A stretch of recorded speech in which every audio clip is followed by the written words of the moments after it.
দ্বন্দ্ব জুগিয়ে দিচ্ছে আমাদের মধ্যেও। সত্যি কি ঈশ্বর যীশু খ্রিস্ট প্রকৃত?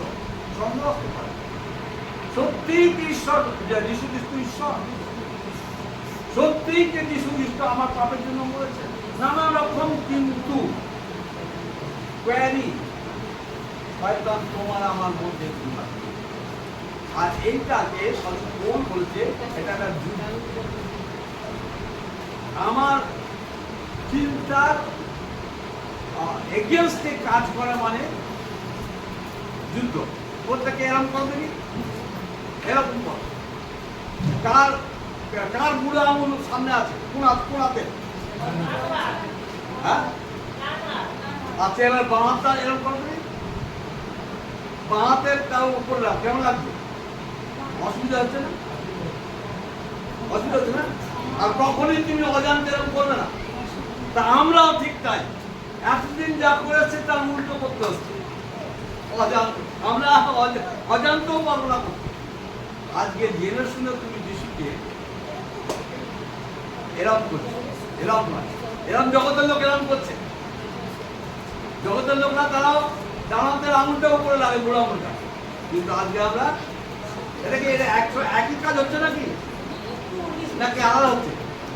এই একই কাজ হচ্ছে কিন্তু আলাদা, একটু অস্বাভাবিক। তোমাদের বিশ্বাস হচ্ছে জগতের থেকে অস্বাভাবিক। কি বুঝতে পেরেছি? তোমরা বুঝতে পেরেছো যে আমার গতি এদিকে ছিল, এখন অ্যাওয়ার্ডটা আর নয়। যা করেছি এখন আর নয়, এখন উল্টো অস্বাভাবিক হবে, অসুবিধা হবে। আর অসুবিধাটাই যুদ্ধ। কি বুঝতে পেরেছি? তোমার জীবনে যখন আমাকে কেউ বলে আপনাকে কি প্রতিভা দেখে এরকম করেন না, আমি না করি না। আর তোমাদের অনেকেই দেখবে প্রতিভা দেখে এরকম করতে ইচ্ছা করবে অনেক, কিন্তু এখন আর করতে পারবো না, ওইটা অস্বাভাবিক হবে। হ্যাঁ, অনেক সময় তুমি হয়তো কি বলে ওটাকে পোশাক হাত বাড়ি নিয়ে নিতে চাইবে, হাতে নিতে চাইবে না। হ্যাঁ, আমরা নিতে চাইবো। আর দিলে অভ্যাস, এখন বলবেন না। কেন না? কেন না? কেন এখন প্রসাদ খেতে পারবো না? কেন? শয়তান এরকম বলবে না। এই কখনো বিপদ, যারা আমাদের খ্রিস্টকে বিশ্বাস করে তাদেরকে শয়তান বিপক্ষ কিছু বলবে না। কারণ তারা বিপক্ষে নয়, তারা তোমারই ভাই বা বোন। কিন্তু খাবো না কেন? তার কারণ হচ্ছে আমি আজ থেকে আমার হৃদয়ের রাজা, হৃদয়ের প্রভু, হৃদয় ঈশ্বর যিশুকে দিয়েছি। আর কোনো ঈশ্বরকে কিন্তু করতে পারবো না। আমরা অবগাহন বললাম না, যিশুই আমার একমাত্র প্রাণকর্তা প্রভু বলে আমি গ্রহণ করেছি। আর কাউকে পারবো না। আমি একে যখন বিয়ে করেছি, এইটা আমার বউ, আর কোনো মেয়ের সঙ্গে আমার সম্পর্ক হবে না। এইটাকে বাইবেলের অন্য সাধু পৌল বলছে, তোমরা ব্যভিচারী করছো। ব্যভিচার কখন করছিস? যখন ওই ঈশ্বরকে, যিশুকে বিশ্বাস করে আরো কারোর সঙ্গে আমি তার বিশ্বাসে সমর্থন করছি, সেটাকে বলে ব্যভিচার। ব্যভিচারটা ভালো না পাপ? আর আমরা ব্যভিচারী হব না, পাপ করব। কারণ আমি অলরেডি যিশুকে আমার ত্রাণকর্তা, প্রভু ঈশ্বর বলে আমার হৃদয়ে গ্রহণে, আমার মন্দিরে রেখেছি। হৃদয়ের মন্দিরে প্রথম যখন তার 3 অধ্যায় 17 পদে লেখা আছে, প্রথম যখন তার 6 অধ্যায় 19-20 পদে লেখা আছে, তুমি কি জানো না তোমার হৃদয়ে এই পবিত্র আত্মার মন্দির, আমার মন্দির, ঈশ্বরের মন্দির তোমার হৃদয়ে স্থাপন করেছেন। কিন্তু তুমি শয়তানকে রেখেছিলে 8 দিন ধরে। আর আজ থেকে তুমি জীবন্ত ঈশ্বরকে সেখানে রেখেছো। পবিত্র আত্মা, জীবন্ত ঈশ্বর তোমার মধ্যে আছে।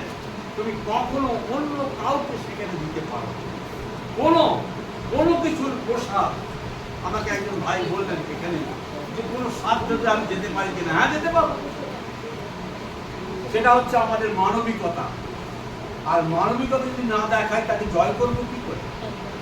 কিন্তু মরা মানুষ যদি ইঞ্জেকশন দিলে কিছু হবে ডাক্তার? হ্যাঁ, কোনোদিন কিছু হবে না। সুতরাং ওরা যে শ্রাদ্ধ করে তার মানেই বোঝে না। শ্রাদ্ধ কেন করবো? সেটা মরে গেছে।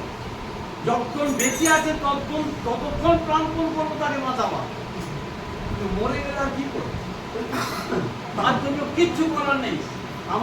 আমরা মিশনেও আমাদের কিছুক্ষণ আগে সকালবেলায় কথা হচ্ছিল, মরে গেলে অনেক সময় বিভিন্ন মিশন, বিভিন্ন বক্তা, বিভিন্ন মিশন বা চাঁদ বা মণ্ডলী আমাদেরকে বলে, তার কি বলে, কাজ করলে না, কাজ না, খ্রিস্ট বিশ্বাসীদের কাজ যতক্ষণ বেঁচে আছে, মরে গেলে কোনো কাজ নেই। তার আত্মা, ঈশ্বরের আত্মা ঈশ্বরের কাছে চলে যায়। আজকে কালকে দেখলাম না, যিশু বলছেন আমার আত্মা তোমাকে দিলাম, এবং তারপরে তিনি প্রাণ ত্যাগ করলেন। ঈশ্বর আমাকে আত্মা দিয়েছেন। মানুষের দেহে কি থাকে? দেহ, আত্মা, প্রাণ। প্রাণ রক্তে থাকে, আর ওই আত্মা ঈশ্বরের দান। আসলে ঈশ্বরের কাজ করবে। আমার দেহের প্রাণ বেরিয়ে যাওয়া মানে ঈশ্বরের আত্মা ঈশ্বরের কাছে চলে যায়, আর কোনো জায়গায় যায় না। কারণ তার জন্য কিছু করতে পারি না। বরং আমরা কি করি, বিশ্বাসী রূপে, বিশ্বাসীরা শুনলা তো, কেউ মারা গেলে বিশ্বাসীরা কি করে, সেই বাড়িতে যায়, হয়তো সেই দিনই যায় বা তার প্রতিদিনই যায়, গিয়ে তাদেরকে নিয়ে ঈশ্বরের বাক্য দিয়ে তাদের সান্ত্বনা দেয় এবং প্রার্থনা করে যেন এদেরকে, এই যারা শোকার্ত, এদেরকে শান্তি সান্ত্বনা দেওয়া। আর সেটা আমি মানুষ হিসাবে শান্তি সান্ত্বনা কাউকে আমরা দিতে পারি না, ঈশ্বরের বাক্যই দিতে পারে। তাই আমাদের উপস্থিত হয়ে তার কাছে কি করার কথা? প্রার্থনা করা, শান্তির বাক্য বা ঈশ্বরের বাক্য তার কাছে আলোচনা করা। এইটা করতে পারি। কোনো কাজ নেই 20 দিনে, 21 দিন, 40 দিনে না। আমরা কি করি যে আমাদের পরিবারে যখন কেউ মারা যায়, অনেক লোক আসে, নানানভাবে আমাদের সান্ত্বনা দেয় এবং আমাদের ওই ডেড বডিকে তারা ইয়ে করে নিয়ে কবর টবর দেয়, অনেক পরিশ্রম করে সারাদিন, খাওয়া দাওয়া হয়। তা তাদের জন্য আমরা একটা দিন ঠিক করি, যে দিনটা আমাদের পরিবারের সকলে থাকতে পারবে, সেই দিনটা ঠিক করে তাদের একটা প্রেয়ার মিটিং বা প্রার্থনা সভা, ধন্যবাদের সভা, বা আমরা বলি স্মরণ সভা করি, এবং সেখানে সমস্ত লোককে ইনভাইট করা হয় এবং ঈশ্বরের বাক্য দিয়ে ঈশ্বর তাকে যে সমস্ত গুণাগুণ দিয়েছিলেন এবং তিনি ব্যবহার করে সেইগুলো আলোচনা করা হয়, যাতে উপস্থিত যারা আমরা বেঁচে আছি তার সেই গুণাগুণ যেন আমরা নিয়ে ঈশ্বরের পক্ষে কাজ করতে পারি। তোমরা জানো, অনেকে গেছিল আমার মায়ের স্মরণ সভায়, না? হ্যাঁ, এবং কি লোক কম হয়েছিল, প্রচুর লোক। কেন? আমার মা ছিলেন, তিনিও, আমার বাবা ছিলেন পাস্টার, আর আমার মা ছিলেন ওই যে অঞ্চলের মা, আমি বলতাম বিশ্ব মা, আর আমি বললাম তুমি ঘন্টা বাজাও। মানে কি, খাওয়ার সময় আমাদের লোকের অভাব হতো না, বাড়িতে সব গ্রামের ছেলেরা চলে আসতো। আমি বললাম খাবার ঘন্টা বাজিয়েছো মা? মাকে ইচ্ছা করে বলতাম, আর রান্না হতো, সব এসে খেয়ে নিত, সব হয়তো অনেক সময় আমরাই খেতে পেতাম, কিন্তু মা অন্যদের খাইনি, কারণ বলতাম বিশ্ব মা। বদলের মার সঙ্গে বদল করতে হবে, বিশ্ব মা বলতে। আর তিনি মারা যান, অল্প লোক ঠান্ডা যে আমরা তাকে হারাবো। হ্যাঁ, এইগুলো স্মরণ করি। মা কি করতো, যদি কোনো পরিবারে কোনো অসুখ হয়েছে, আমার বাবা হয়তো যেতে পারছে না, ব্যস্ত আছে, উনি চলে যেতেন। আমাদের যারা আমাদের ভাইদের কার্যকারী হিসাবে অভিষেক করে, তাদের বউরা, তাদের কাছে অনেক কাজ, তাদের অনেক দায়িত্ব, আমি সে আলোচনা করার সময় নয়, তবু বলে রাখি, পাড়া প্রতিবাসী, আত্মীয় পরিজন, যদি কেউ অসুস্থ বিপদে পড়ে, দয়ালু সঙ্গীর কথা পড়বে, বাইবেলে আছে যে তুমি তার পাশে গিয়ে দাঁড়িয়ে তাকে সাহায্য করবে। তোমার স্বামী হয়তো ব্যস্ত আছে, তাকে ঈশ্বর তোমাকে পুরোহিত হিসাবে অভিষেক করেছে, বা প্রচারক হিসেবে অভিষেক করেছে, বা মণ্ডলীর একটা বিশেষ দায়িত্ব দিয়েছে, সে যেতে পারছে না কাজে, কিন্তু তুমি যাবে, তুমি পাস্টারের স্ত্রী বা প্রচারকের স্ত্রী, সেই কাজটা তোমার করা কথা, তার জন্য প্রার্থনা করার কথা। যখন সে প্রচারে যাবে, প্রার্থনা করে, প্রভু তুমি আমার স্বামীর সঙ্গে থাকো, পবিত্র আত্মায় তাকে তুমি সেই বাক্য দাও যেন লোকের উপযুক্ত লোকের জন্য উপযুক্ত বাক্য দিতে পারে। পাদ্রী পুরোহিতদের স্ত্রীদের এবং মিশনারিদের স্ত্রীদের বা মণ্ডলীর মেয়েদের প্রচুর দায়িত্ব আছে। আমার সময় নেই অত আলোচনা করা, শিক্ষা দেওয়া, কিন্তু আমি বলছি আপনারা প্রার্থনা করেন। আর এখানে দেখছি যে মরিয়ম যাচ্ছে, মরিয়ম যাচ্ছে, আর যিশুর কবর ফাঁকা, যিশু নেই, তাহলে দুঃখে ভারগ্রস্ত হয়ে গেছে। তারপরে পড়ো, আর দেখিলেন কবর হইতে পরিকল্পনা সরানো গিয়াছে, কিন্তু ভিতরে গিয়া প্রভু যিশুর দেহ দেখিতে পাইলেন না। তাহারা এই বিষয়ে ভাবিতেছেন এমন সময় দেখো উজ্জ্বল বস্ত্র পরিহিত দুই পুরুষ তাহাদের নিকটে দাঁড়াইলেন। তখন তাহারা ভীত হইয়া ভূমির দিকে মুখ নত করিলেন। সেই দুই ব্যক্তি তাহাদেরকে করিলেন, মৃতদের মধ্যে হালেলুয়া। কেন মৃতদের মধ্যে এই কবরে মরারা থাকে। হে মহিলারা, তোমরা এতদিন যিশুর সঙ্গে ছিলে, তিনি বলেছেন আমি তৃতীয় দিনে উঠবো, এটা কি তোমরা বিশ্বাস করো রে? আজকে আমরা অনেকে সমাবেত হচ্ছি, যিশুর কথা শুনছি, কিন্তু আমাদের বিশ্বাস কতটা হচ্ছে? বিশ্বাস তখনই হবে যখন সেই বিশ্বাস অনুসারে আমি জীবন যাপন করব। কর্মবিহীন জীবন মৃত, কর্মবিহীন বিশ্বাস মৃত। আজকে মহিলারা তারা অন্ধের মতন বিশ্বাস করছো, কিন্তু কার্যকরী ছিল না। আজকে আমরাও অনেক আছি, আমরা চার্চে আসছি, উপাসনা করছি, গান গাইছি, বাইবেল পড়ছি, প্রার্থনা করছি, কার্যকারী বিশ্বাস নেই। বাবা, ওই যিশুর সঙ্গে থাকা ওই মরিয়ম, ওই তার 3-4 জন মরিয়ম মেয়েদের, তাদেরও বিশ্বাসের অভাব ছিল। আর সেই জন্য কি আশ্চর্য কাজ, স্বর্গদূত ওই যে লেগে দুই পুরুষ, এরা কারা ছিল? এরা স্বর্গের দূত ছিল। তারা সাক্ষ্য দিচ্ছে যে তোমরা মৃত ব্যক্তিকে কেন এই কবরে তুলতে? লেখা তিনি উঠেছেন, লেখা আছে না? কিন্তু তিনি পড়ে দেখো 5 পদে, তিনি এখানে নেই, তিনি উঠেছেন। হ্যাঁ, তিনি উঠে আছেন। তিনি কি বলেননি তিনি উঠবেন? আজকে তিনি কি তোমার জন্য কোনো প্রতিক্রিয়া করেননি যে আমি তোমার সঙ্গে যুগান্তর তোমার সঙ্গে সঙ্গে আছি, যখন বিপদে পড়ছো কেন হাউতাস করছো? তিনি বলেননি? বিশ্বাসে আজও আমরা দুর্বল এই মহিলাদের মধ্যে। স্বর্গদূত অনেক সময় আমাদেরকে নানান সাক্ষ্য দান করে, আজকে দেখতে পারি না। আজকে দিনে ঈশ্বরের আত্মা কিভাবে আমাদের জীবনে কাজ করলো আমরা আশা করিনি। বাপ্পা আসবে আশা করতে পারছি না, এ আসবে আমরা আশা করতে পারছি না, প্রার্থনা করছি। সুজয় আসবে আমরা আশা করতে পারছি না, ওদিকে বাপন আসবে আশা করতে পারছি না, প্রার্থনা করছি। কাল পর্যন্ত দেখতে পাচ্ছি না, আমরা চিন্তায় রয়েছি, প্রার্থনা করছি। কি প্রভু, তোমার কি ইচ্ছা? আজকে স্বর্গদূত কি তাদের পাঠায়নি? হালেলুয়া। হ্যাঁ, স্বর্গদূত তাদের অন্তরে কথা বলেনি? এর থেকে বড় মিরাকেল আর কি দেখবে? আজকে যে জীবন্ত ঈশ্বর, তার কি প্রমাণ নয় এটা যে আমাদের ঈশ্বর জীবন্ত? তিনি এই কাজ করেছেন, আমাদের কাজের, আমাদের চিন্তার অতিরিক্ত করেছেন। হ্যাঁ, যোহন তার 11 অধ্যায় কি লেখা আছে? 11 অধ্যায় 40 পদে, যদি বিশ্বাস করো তাহলে মহিমা দেখতে পাবে। Hallelujah, hallelujah. মহিমা দেখেছি কিনা? বিশ্বাস করো যিশু জীবন্ত, নাকি মরিয়মের মতন বলছো খবর শূন্য? বিশ্বাস করি, আমি বিশ্বাস করি তুমি জীবন্ত। এবং কে বলছে? স্বর্গদূত বলছে। আর আজকে কে বলছে? পবিত্র আত্মা বলছে। পবিত্র আত্মা বলছে, হে অল্প বিশ্বাস।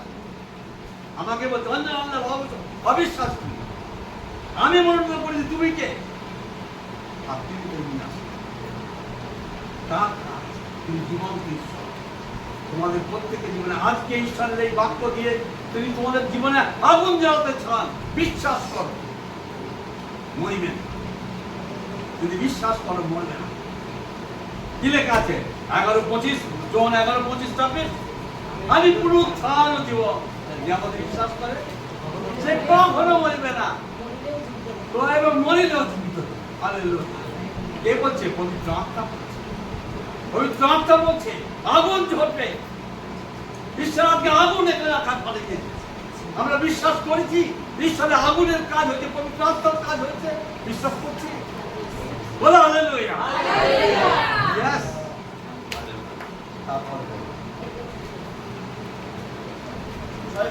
তিনি এখানে নাই, কিন্তু কোথায় আছেন? কি আছেন? হ্যাঁ, গাড়িতে থাকিতেই তিনি তোমাদেরকে যাহা বলিয়াছিলেন তাহা স্মরণ করো। ঈশ্বরের বাক্য স্মরণ করো। ঈশ্বরের বাক্য জীবন্ত কার্য সাধক। এটা কখনো লোকের কথা নয়, এটা ঈশ্বরের কথা। যিনি অর্থ করলে অনন্তকাল একই ঈশ্বর, তার কথা, যার কোনো মৃত্যু হয় না। ঈশ্বরের কোনো মৃত্যু হয় না। জগতে যত ঈশ্বরের কথা শোনা যায় সব করে বুঝতে গেছে, কারোর খবর খোলা নেই। একমাত্র যিশুর খবর খোলা, সেখানে যিশুর দিয়ে তারপরে তিনি তো বলিয়াছিলেন, মনুষ্যপুত্রকে পাপী মনুষ্যদের হস্তে সমর্পিত হইতে হইবে, কুশলীকৃত হইতে এবং তৃতীয় দিবসে উঠিতে হইবে। সমস্ত আগে থেকে প্রেডিক্টেড, আগে থেকে ভবিষ্যৎবাণী করা আছে। আমি কালকেও বলছিলাম, যিশুর মৃত্যু ভবিষ্যৎবাণী, যিশুর পুনরুত্থান ভবিষ্যৎবাণী ছিল। পৃথিবীতে দ্বিতীয় কোনো ঈশ্বরের বিষয়ে বা দেবতার বিষয়ে কোনো ভবিষ্যৎবাণী ছিল না। তারা কার্য বা জীবন যাপনের পর তারা দেবতা বা ঈশ্বর হয়েছে, মহাপুরুষ হয়েছে। কিন্তু যিশু জন্মের আগের থেকেই ঈশ্বর হয়েছে। আর তার এই মৃত্যু পুনরুত্থান তার আগে থেকে প্রেডিক্টেড করা ছিল, আগে থেকে ঘোষণা করা ছিল, উনি মরবেন, তৃতীয় দিন উঠবেন। এটা কি তোমরা বিশ্বাস করো? হালেলুয়া। তারপরে তখন তাহার সেই কথাগুলি তাহাদের স্মরণ হইল, আর তাহারা কবর হইতে ফিরিয়া গিয়া সেই 11 জনকে অন্য সকলকে এই সমস্ত সংবাদ দিলেন। আজকে তোমার কাজ, আজকে আমরা জানি যে আমাদের কাজ, যখন জানছি যে এই পবিত্র আত্মা আমাদের নিজেদের মধ্যে দিয়েই কাজ করছে, তখন সমুদায় জগতে যাও।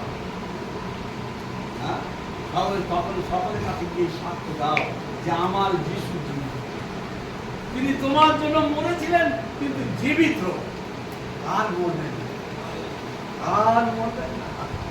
আমরাও মরবো না যদি যিশুতে বিশ্বাস থাকি, তাহলে আমরাও সেই বিজয়ী জীবন। আমার এই দেহ নষ্ট হয়ে যাবে, কিন্তু আমি কোনোদিন বিশ্বাস করো। তারপরে কি আছে? ইহারা মগদলিনী মরিয়ম, যোহানা ও যাকবের মাতা মরিয়ম, আর ইহাদের সঙ্গে অন্য স্ত্রী লোকেরাও মৃত্যুকে এই সকল কথা কহিলেন। এবং তারা ফিরে গিয়ে তার ভাইদেরকে বলবে। আজকে তোমরাও ফিরে গিয়ে তোমার পরিবারের জনকে বলবে, তোমার ভাই বোনকে, আত্মীয় পরিজনকে বলবে, যিশু মরেছিলেন কিন্তু জীবিত, যিশু জীবিত, আমার জীবনে জীবিত। আমাদের প্রত্যেকটি বিশ্বাসীর জীবনে যিশু, আমি বলি যিশু তোমাদের জীবনে জীবনে তার অ্যাকশন আছে, জীবনের লক্ষণ আছে। তাকে যে এই মাইন্ডটা জীবিত নয়, আর পাথরটা জীবিত নয়, জীবিত তুমি জীবিত। কারণ যিশু 10:10 কি বলছে? আমি এসেছি তোমাকে জীবন দিতে এবং জীবনের উপচয়। উপচয় মানে কি? উতলে পড়বে। এখন থেকে তুমি উতলে পড়বে। উতলে পড়ে কোথায় যায়? সমস্ত বেরিয়ে যায় না? হ্যাঁ, কোথায় অঞ্জন আল্লাহর বাড়ি, আর কোথায় উতলে পড়েছে, তাই না?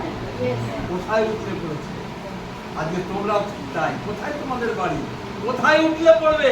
এটা ঈশ্বর জানে না, আমি তুমি জানি না। আমাকে অনেক ভাই বোন, আমার বন্ধুরা বলতে, তুই কোথায় কি করে গেলি? আমি জানি না কি করে গেলাম। পবিত্র আত্মা নিয়ে যায়। আজকে তোমাদের তো এই মহৎ পরিকল্পনা, কাউকে যেটা বলছিলাম, কোথায়? জিরোমিও 33:11, 29:11, তাই জিরোমিও 29:11 কি লেখা আছে? তোমার জন্য ঈশ্বরের মহা পরিকল্পনা, প্রত্যেকের জন্য, উতলে পড়ার জন্য। মহিমা শুধু ঢাকা কাজার জন্য না, উতলে পড়ার জন্য মহিমা আছে। যিশু জীবিত, এটা মহিমা। এই মহিমাকে ঢাকা যাওয়া যাবে না। এই যিশুর এই আগুনকে ঢাকা দেওয়া যাবে না। এই আলুকে যাওয়া যাবে না, আলু ঢাকা যাওয়া যাবে না। তোমার জীবনে তা প্রকাশ পাবেই, তুমি জীবিত ঈশ্বরের আরাধনা করো। যখন এই মরা লোকের, মরা ঈশ্বরের প্রসাদ নিয়ে আসবেন, তখন তুমি খেতে পারবে না, কারণ তুমি জীবিত ঈশ্বর তোমার মধ্যে আছেন। আমার বাবা জীবিত আছেন, আর তার মূর্তি করে তাই কি নমস্কার করতে পারি? তাহলে আমার বাবা কি ভাববে? যে আমি বেঁচে থাকতে আমাকে প্রণাম না করে ওই একটা ঠাকুরকে। আজকে জীবন্ত ঈশ্বরকে যখন পেয়েছি, তখন কি আর কারোর কাছে মাথা নত করতে পারি? আমরা পারি না। আমরা যদি করি তাহলে কি করবো? এটাকে বলা হয় ব্যভিচার, মানে ভালো ভালো কাম করে শুনে রাখো। আজকে খ্রিস্ট ছাড়া যদি কারোর কাছে মাথা নত করো, আমি ওদের প্রণাম নিতে চাই না। কেবলমাত্র ঈশ্বর সদা প্রভুকে এই প্রণাম করো। আমি তুমি পাবো, যদিও আমার শ্বশুর আমাকে শিক্ষা দিয়েছিলেন যে তুমি প্রণাম নেবে, কারণ এটা আমাদের এশিয়ান কালচার। মসি কোথাকার লোক ছিলেন? এই এশিয়া। যিশু কোথাকার লোক ছিলেন? এশিয়া। এবং লেখা আছে মসি তার শ্বশুরকে ষষ্ঠাঙ্গে প্রণাম করত। আমাকে আমার শ্বশুর শিখালেন যে তোমাকে যদি প্রভুর হও, তোমাকে করছে না, ঈশ্বরকে ষষ্ঠাঙ্গে প্রণাম করতে। তুমি তার কখনো বাধা দিও, কেন জানি না আমার মনের মধ্যে মানুষ আমাকে আমার ক্ষমা করবে, যার ঈশ্বরের সত্যি প্রণাম করবে। আর কিছু বলা হবে না। ঈশ্বরের বাচ্চা বলা হয়, ঈশ্বরের বাচ্চা আমার বাধা হয়, কিন্তু আমাকে প্রণাম করে কোনো আশীর্বাদ পাবে না। ঈশ্বরকে প্রণাম করে দেখ, তারপরে কি আছে? কিন্তু এই সকল কথা তাহাদের কাছে গল্প তুল্য বলবে, তাহারা তাহাদের কথায় অবিশ্বাস। আজকে তুমি যখন সাক্ষ্য দেবে তোমার পাড়াতে, তোমার বাড়িতে, তারা অবিশ্বাস করবে, গল্প বলবে, বিশ্বাস করবে না। কিন্তু তুমি বিশ্বাস করতে পারবে না। কে করাবে বিশ্বাস? পবিত্র আত্মা ঈশ্বর। হ্যাঁ, তিনি তোমাকে তোমার কথাতে আশীর্বাদ যুক্ত করবেন, এবং সে তাদের সঙ্গে পবিত্র আত্মা তাদের সঙ্গে কথা বলবে এবং তাদেরকে নিয়ে আসবে। কিন্তু তোমার কাজ তাদেরকে বলার দায়িত্ব, তোমার কাজকে বলার দায়িত্ব। আমি কোনো কোনো সময় এক একজনের কাছে হাজারবার যাই, তখন অনেকে বলে তোমাকে রিজেক্ট করছে, তুমি আবার যাচ্ছ। অনেকে রিজেক্ট করে, হ্যাঁ, কিন্তু তারপর পরবর্তীকালে প্রভু অনুগ্রহ পেয়েছে। আমাদেরও কাজ হাজারবার যাওয়া। তারা রিগ্রেট করলে, তারা ফিরিয়ে দিলেও, তারা তোমাকে দুচ্ছাই করলো, তুমি তার জন্য প্রার্থনা করলো, তার কাছে যাবে, সমাচার দেবে, ঈশ্বর কাজ করবে, যেরকম ভাবে ঈশ্বর আজকে সারা পৃথিবীতে কাজ করে বেড়াচ্ছে।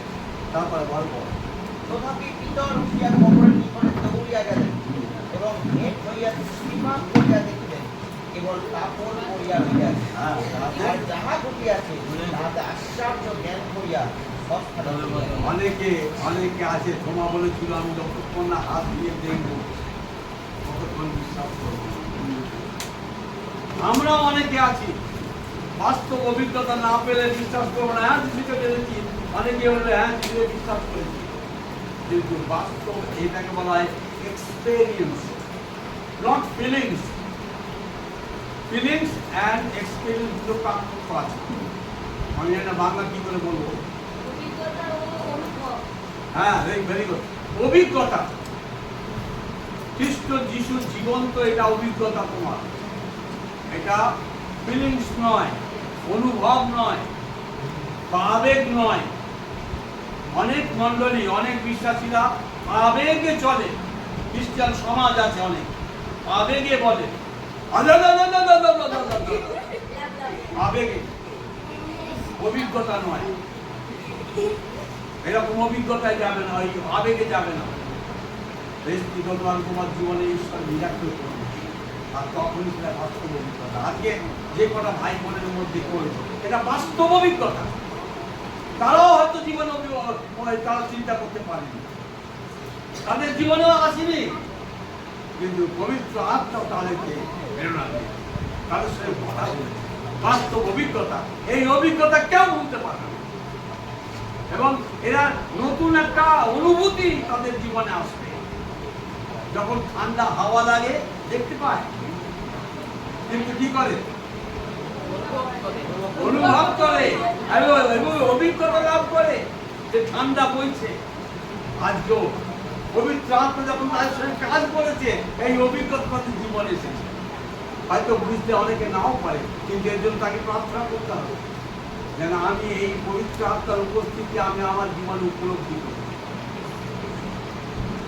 এবং তুমি যদি উপলব্ধি করো এবং বলো প্রভু আমি চাই, কিন্তু তোমাকে অলৌকিকভাবে কাজ করো। এবং কি হবে? দ্বিতীয় করন্থীয় তার 5:17 কি বলছে? নূতন সৃষ্টি আছে। ভুলে যাবে তোমার পুরাতন জীবন। যে বই পড়তাম আর যে সঙ্গ ছিল সে সঙ্গ। আমার অনেক বন্ধু ছিল খেলার মাঠে, সে সঙ্গ আছে।